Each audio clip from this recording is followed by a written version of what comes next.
Lots to discuss now. Congressman André Carson is here. He's a Democrat. He's on the Intel Committee. Congressman, we appreciate your time. Thank you so much. Thank you. Thank you, Don. Thank you for having me. Let's talk about what we're learning tonight, that the State Department IG is requesting an urgent briefing tomorrow with senior congressional staff members concerning document requests about Ukraine. What is this about? Well, hopefully it's about the preservation of our democracy and making sure that the Founding Fathers' vision of having checks and balances in three separate but equal branches of government are doing their jobs. I mean, it's clear. When you talk about intimidation, when you talk about a tyrannical leadership, when you talk about unitary leadership, we can only look at Donald Trump and his toxic leadership style.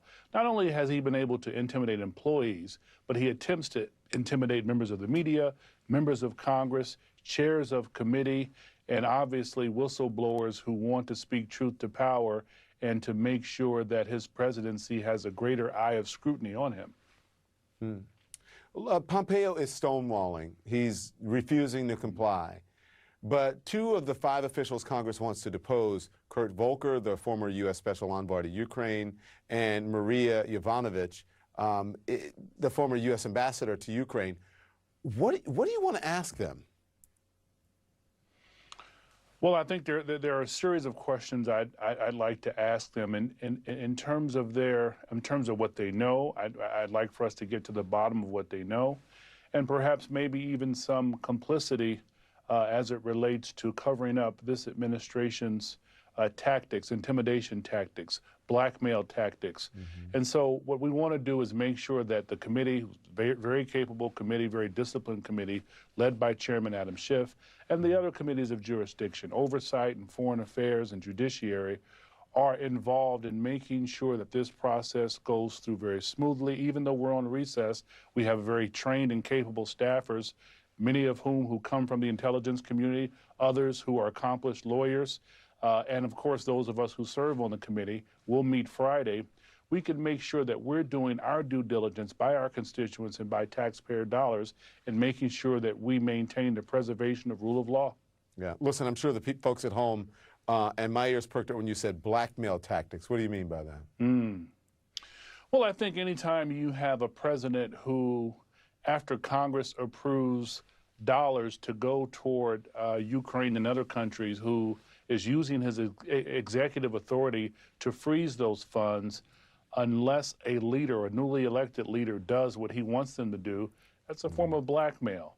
I think those are mob tactics. I think the president styles himself as this unitary kind of mob figure, but those tactics won't work. I think those of us in Congress who are concerned about preserving our republic, if you will, won't let him get away with it. Listen, I want to talk to you about Congresswoman Maxine Waters posted on Twitter this afternoon that she thinks President Trump, and this is a quote, she says, needs to be imprisoned and placed in solitary confinement. She certainly received her fair share of abuse from the president over the years. But do you worry about rhetoric like that, that she's doing the same thing the president is doing when he is criticized for throwing, terms like treason and civil war and death penalty around? Not at all. Maxine Waters reminds me of my grandmother. I was raised by women like that. And in fact, after my mother passed, Congresswoman Waters became like a mother to me. So that kind of unbridled and passionate kind of speech encourages me. I think that she's someone who, like Shirley Chisholm, is unbought and unbossed.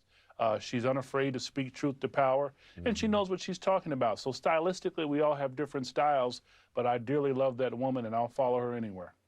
Are you concerned when the president sends out saying, why aren't we entitled to interview and learn everything about the whistleblower and also the person who gave all the false information? Do you think he's putting the whistleblower in danger here? Is that concerning to you? Oh, absolutely. I think that's his motivation. I think that's why it's up to us to protect this pipeline and to ensure that the whistleblower is protected. Right now, his attorneys are going through the security processes as approved by DNI Director McGuire. But we want to make sure that this person, he or she, is protected, and we want to make sure that they're able to tell their story and speak their truth without fear of losing their job or fear of losing their benefits or risking the livelihood of themselves or their family members. Representative Carson, thank you so much. I appreciate your time. What an honor. Thank you.